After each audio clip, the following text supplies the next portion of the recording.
Now, Executive Suites with WPRI.com reporter Ted Nesi.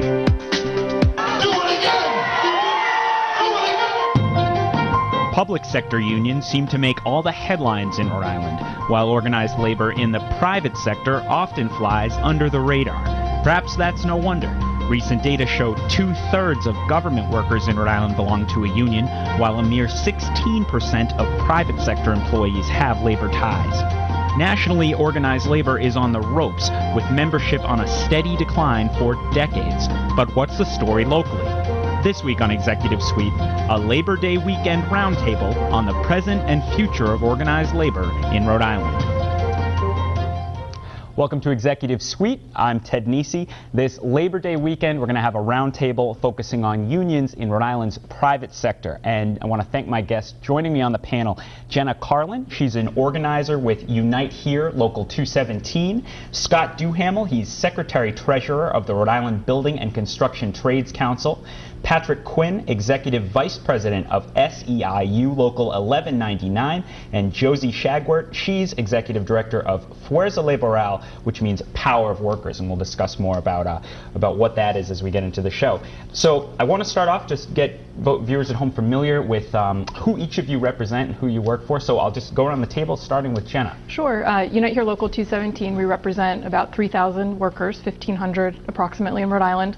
And we work in three of the largest private sector industries: gaming, such as Twin River, hotels, such as the Westin and the Biltmore, and then food service, school lunch workers, corporate cafeteria workers around the state. You had a big long fight at the Westin, people might be remember, which is over now and resolved. Yes. But people might have seen you guys out there. And Scott.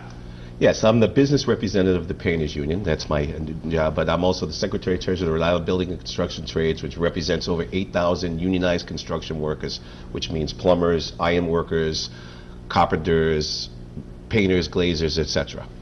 Patrick Quinn with SEIU? Yes, we represent healthcare workers primarily. Places that you would be familiar with are Women and Infants Hospital, Butler Hospital, nursing home workers, Providence Community Health Centers. Like SEIU nationally, we're predominantly healthcare workers, but we represent a few other folks as well. But those are, and we're a healthcare union. We're not just a nurses union. We represent people all throughout healthcare, both housekeeping, laundry, dietary, and the direct care staff that provides patient care to. And about how many people Local 199? We have about 3,800 people in Rhode Island. Okay, and Josie, a little different. Not a union with Fuerza Laboral. What's a short version of how you describe your organization? Based in Central Falls, right? Yeah, we're based in Central Falls, and we're basically a worker center, which means that we work with workers who primarily aren't in unions. Right now, most of our base works in the low-wage industries in Rhode Island, so construction, cleaning, landscaping, etc. And right now, most of them are Latino. Scott, I want to start the conversation. I know the opening package is a little depressing for Labor Day for folks in organized labor, but you all sort of grimly nodded as you listened that this is the truth of what's been happening. Why do you think private sector unions have been in this long decline for decades now nationally? Well, there's many reasons, and I'll talk specifically about the people I represent. It's become it's very easy for a low dough. It's about the bottom line. It's about paying less. It's about people who aren't concerned with such things as benefits, which means health care, pensions, annuity. Right now in my field, in the construction field, you can pay anybody to do anything without training, and you can get a job done more often than not. There's not the restrictions, there's not the overseeing, and there's not the preference for those who have done this for years as the people in the construction trades have. So one of the reasons we've lost membership is we simply don't have the places to go. And it's also, without being too long, economically in the last few years, there simply aren't the jobs. We are searching daily to find projects, jobs to bring to this state, and we've had a dearth of that because of the economic situation. There's no investment in new buildings, there's not investment in renovations, there's been a moratorium on school improvements for 2 years in Rhode Island where no improvements have been done to schools, which is generally a place where we do a lot of our work. So there's many, many factors. And Jen, I want to put the same question to you from the Unite Your Hair perspective. Yeah, sure. I agree with a lot of what Scott said. I think there are a number of different factors. I think in the world we live in, the bottom line is more and more the number one driving factor in what's happening in businesses, and that the human factor, the guest service factor, what it takes to actually have a job that pays a living wage, that allows you to buy a home, to retire with dignity, that those are no longer a natural part of the equation, I think, as they had been respected in years past. And it's just and I think we as a labor movement too have struggled to really figure out how to adjust ourselves, to the world around us. And I'm curious, before I switch sides of the table, I'll let you both weigh in. Jenna, you're on the younger side, and I could see it being a little depressing at times. I mean, you rarely read a positive headline, especially again about private sector unions. It's always in decline. Is it terminal? The Free Choice Act that labor wanted so badly didn't pass in the Obama administration. What keeps you going, and where do you see optimism? I mean, in this day and age, I often talk about my daughter. I have a 11-month-old daughter, and it's about the world I want her to see, the world I want her to grow up in, the opportunities I want her to have. And quite frankly, it's not a choice to me. It's really not a choice. It's either I decide I see things going in the wrong direction and I choose to do something about it, or I become a passerby and then I just think the writing's on the wall and the world's just going to keep going what I view the wrong way. Patrick, SEIU, known as an energetic union. Andy Stern, who retired recently, was very well known nationally. How do you see this same issue? Well, some of it is that the law has not been modified in any major way since 1974. So when you say the law, you mean the law governing how unionization process happens? Correct. The National Labor Relations Act covers private sector workers, sets the ground rules for how people organize into a union. We know from all kinds of polling that most workers would, given the opportunity to vote for a union, would vote yes to have a union. But it's very difficult to get to that point. The employers pretty much know that they can violate the law with impunity. If at worst case scenario, they would have to give the worker the wages that they lost and put them back to work. So it's basically, there's no teeth to the law. There have been a number of efforts to try and change that. You referenced EFCA, but the last major, the card check bill for some people at home. The card check bill, expedited elections, things that would make it easier for workers to organize. The deck has been stacked against workers for a long time, and people know that, and it's very difficult for workers who want to organize, and that is across sectors, whether it's construction or hotel or cleaning or whatever. It's very difficult. But we've been able to grow. Mostly it's just been putting as much possible resources, people into organizing new workers. And that being said, I think people understand that if they could have a choice to join a union, they would. And how does that, when you have an organizing drive today, what makes one successful when so many aren't? You say the deck is stacked. I think that the major things that could be changed to make it easier are, if people are fired for standing up and saying they want the union, that they be put back to work with, double or triple damages, that they, that the election proceed and that the employer not be able to delay it ad nauseum. Those type of things would really help people. What does succeed is, a concentrated effort to help build, community and committee within the workplace from the ground up. That's what succeeds. We know that from what successful organizing drives, not just in our union, but in every sector. When you build an organizing committee in the work site that's ready to stand up and say we want the union, you usually win. All right, we have to take a break. When we come back, we'll talk to Josie Shagward about her organization in Central Falls. Stick with us. You're watching Executive Suite.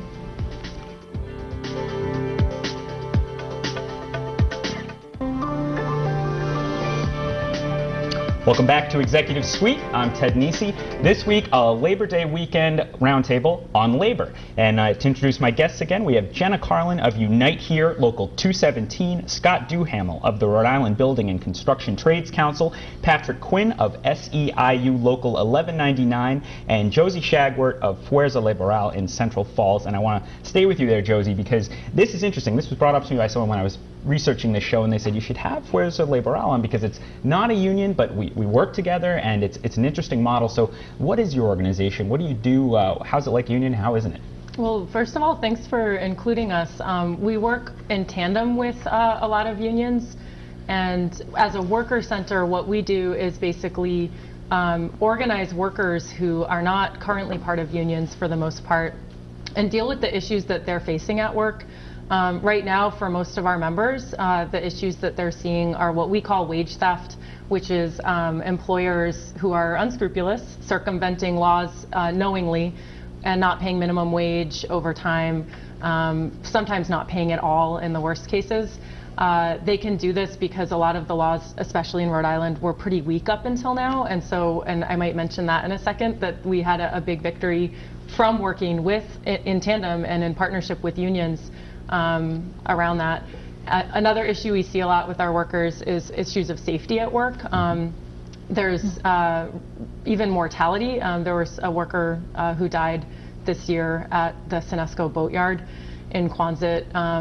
And what kind of industries are we talking about, and where on the income and wage scale with the people you're representing, your members? Yep. So most of the workers that we see are from what we call the low wage industries. It's not because every single place within that industry is low wage, but there's the side to that industry that's low wage. So, for example, we work a lot with cleaners, even potentially hotel cleaners that I know Jenna's union organizes. When they're in the union, they still have challenges, but I think, not getting paid is not one of them, hopefully. And so we work with that other side of, for example, hotel workers or cleaners who are not getting paid properly or facing unsafe conditions. So, and the name Fuerza Laboral, do you have a significant immigrant population among we those? do, Like Spanish-speaking workers? And what Jenna said really inspired me, because Fuerza Laboral was founded by you say it so people much better than I do. who just like Jenna were feeling, seeing and experiencing that type of abuse really at their jobs and wanted a better future. They made a choice to say, we don't have to put up with this. We're afraid because we might lose our jobs, but we're going to take a stand. And the way they took that stand was to take, at that time, this was 6 years ago, they took to task the temp agency industry in Rhode Island, which was kind of breaking laws, circumventing laws to pay less and kind of undercut really businesses that are trying to work hard and play by the rules. And they founded the organization. And they happen to all come from an immigrant background from different countries of Latin America. So to this day, we still have a very Latin flavor, although we're bilingual English, Spanish, so any worker in the state who experiences those types of issues is more than welcome to come. And we want to expand and have, people who speak Portuguese, whatever language you're speaking, if you're experiencing that, come TV see us. hosts who didn't do well in high school Spanish. You did fine. I'm impressed. I want to bring you in on that topic, because you mentioned me in an email when we were getting ready for the show how you worked with Fuerza Laboral on this issue of the classification of workers, and she mentioned you just had a victory on that. What's the story there? Well, there's a number of things. As you well know, the age-old adages, as we always say, what happens in the unionized field, healthcare, hotel workers, construction, what we do for our workers usually generally gets reflected for those that are unorganized. We pick up, their wages get picked up, hopefully safety stuff gets picked up. Everything, what we do always goes back down. So it's not, what we do is not just for our workers, it's for also the unorganized. And that's a constant critique that, well, why should the union workers get all these special things when 84% of private sector workers don't get any help from it? Well, it's been that's proven not for true. years that whatever happens in any of these fields directly reflects those who aren't organized. That's one of the things. So Josie, of course, one of the biggest places that's easiest to cheat, to steal, to lie, to not take care of workers is in the construction fields. You're here today, gone tomorrow. You can be fired unceremoniously when you're not organized, when you're not represented. Your wages can change. You can be told you're paid something on a Thursday, and on Friday, suddenly you're not paid at all. You're not paid what you're, and when we call it job scared. That's the biggest problem today, is people are job scared. They come to Josie, they come to us. But when at the bottom line is, if they step up to the plate, if they try to make a change, they're going to lose their job. And it's very hard to do in today's economy. So we do our best. And all of us have, by the way, Latino population in Rhode Island is increasing. It's all a part of our workforce. Our workforce is increasing. The Latino numbers are increasing. Who she mainly sees are potential workers for the future, and the places we want to organize or we want to help them in their situations. So we've learned to collaborate very well. And the answer to your initial question is, we passed 4 bills this year at the State House. They've been a long time coming, what we would call misclass and wage bills. They're lengthy and intricate, but they're essentially to protect the workers. And in my case, the people who we work for, they want it. This is management. These are people, for-profit businesses, small to large, from a 5-man company to a Cardi corporation who has 200, 300 workers. It levels the playing field if people get paid the way they're supposed to get paid. This particularly brings in prevailing wage issues, but it brings in all sorts of issues, whether you're getting paid benefits, etc. When you level the playing field, it makes it fair for all those who are playing, whether you're a unionized contractor or a non-unionized contractor. So that's where we found our collaborative forces, and we're just begun. We've had a very good year, and we're going to continue to keep this together. And Josie is an essential part to have the community piece in and see that unions do work with the community. We don't just work for our members. Our members are, by the way, part of the community in every which way. And those are their neighbors who are getting ripped off and getting exploited, etc. Jenna, we only have about 30 seconds, but Scott mentioned the difficulties economically in the construction industry. What are you seeing among your members? What are you hearing? About 15 seconds. I mean, it's horrible. I mean, the major thing is our members who actually have steady jobs are becoming the backbones for their entire family. We're seeing, grown kids move back home, adult kids taking care of their grandparents. The union members in our membership's really becoming the backbone of a family. And while it's pervasive. It's pervasive. It's very difficult. All right, we have to take another break. As I said, when we come back looking at the politics of labor in Rhode Island, always an issue. Stick with us. You're watching Executive Suite. Executive Suite, made possible in part by the generous support of the Rhode Island Foundation.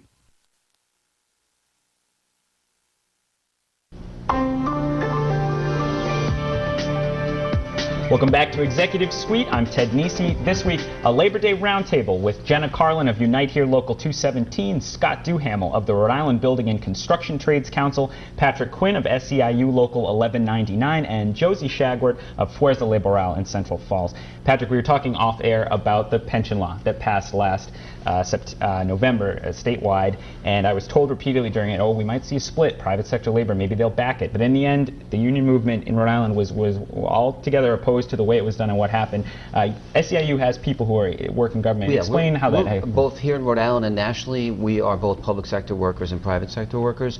That's a distinction that a lot of people sort of differentiate. For us, it's really not a big difference because many of our workers are paid with public money even though they work for private sector employers. And the people we had a reference to Electric Boat, right? Are those public workers or private workers? All the money's federal dollars. Healthcare is very similar. So that's a distinction without a difference for most people in the labor movement. When people are in a union, they may have organized under the public law or the private law. They're in a union, we support them. On the issue of pensions, I mean, most people understand that really what happened in the labor movement was that the private sector was pushed down, standards declined, defined benefit plans eroded or disappeared altogether. And I mean, you probably can't make the comparison here, but I'm only 5'10". I'd like to be 6'3", and I would tower over Scott. You could put me in a 3-foot hole, and I'm still the same size. So most people in the private sector labor movement understand that taking away public pensions doesn't improve retirement security for private workers. They understand that intuitively. But it could, the push from Treasurer Mondo and others was, but it could lower their taxes. Well, people and I should say provide more money to spend on schools and everything else. Well, that was the talking points that they threw out there. But they then, what did they then do? They cut the disability developmental disabilities budget by $24 million. Now, supposedly the reason that we had to cut public pensions is because we had to fund all these other worthy things, which weren't funded anyway. So most people in the labor movement are more sophisticated than that. Attacking people's retirement plan. I mean, the pension is not a problem, it's a solution. If you don't have a pension when you retire, particularly if you're a woman worker or somebody who works in construction, you're going to be in poverty. So a pension is not the problem. The problem was basically clear actuarial standards weren't necessarily adhered to in the public sector, right? Because the law is different. In a private, we have a defined benefit plan in our union, and it's audited every year, and if it gets out of balance in terms of contributions and retirees and what's owed people, you either have to cut benefits or add money. One or the other has to happen. The state, for whatever reason, didn't do that. Mm-hmm. Each rank and file worker paid what they had to pay every 2 weeks. I don't want to relitigate that only because I want to keep us talking about the union thing, but I take your point on that. Scott, keeping on that topic, though, I want to ask, do you see it as a problem that the union movement is increasingly identified with the public sector, with government? People were surprised when I said, I'm having construction workers and hotel workers, and they said, I forgot there were unions out there. Well, sometimes we wish we could differentiate ourselves, but we are in the movement together, we are solid together. But as Pat pointed out, we've had our own pension problems, particularly, I'll tell you, in the construction union. It's all based on hours, lack of hours. Our pensions have been in certain trouble where, under the Federal Pension Protection Act, we've had to make our own actions to correct our pensions. So we've already been doing this. And what I feel bad about is those in the other side have had other people take their pensions and unceremoniously cut without the proper vetting, without the proper systems. We're already doing it on our side, believe it or not. What my people got as a defined benefit 3 years ago for working a full year has been decreased by 2/3. But we made the plan to come out in the future, but we're able to do it ourselves. So therein sometimes lies the difference, but there's really no difference. Our people understand, private or public, messing with your pension is messing with the life you worked for, the life you devoted, the life you gave 30 years to your profession. And in the long run, I feel it's immoral, unjust, and every sort of other thing. I realize the financial, but as I said, we're dealing with this on a daily basis in the private unions, and we've been dealing with it for a number of years now. Josie, I'm wondering, with your organization, I could see someone at home saying, well, heck, why don't they just form a union? And it's sort of what's the dynamic there? Why have they gone with this approach among your members? Well, I think it's exactly what Scott was pointing out. I love that term, job scared, because whenever any worker comes in to talk to us and they explain to us the really sometimes terrifying problems that they're facing at work, especially when it's about safety issues, and our first thing is to say, these are the rights you have as a worker, and one of them is to form a union. And if you try and do that, and if you get retaliated against, that you have a right to stand up for that, and the National Labor Relations Board will hopefully get your back and help you to do that, and we'll be here to help you through that process.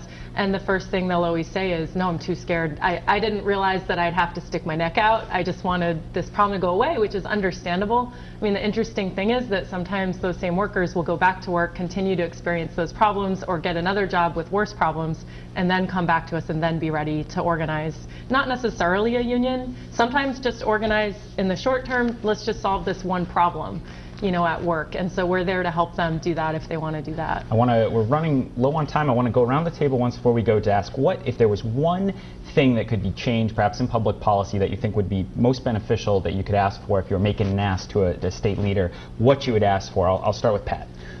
We should dramatically increase the minimum wage. We just passed it. It'll be effective January, but you'd be surprised how many people are trying to survive on minimum wage. We need to increase the minimum wage to the $10 to $12 an hour range. Josie, your thought on that?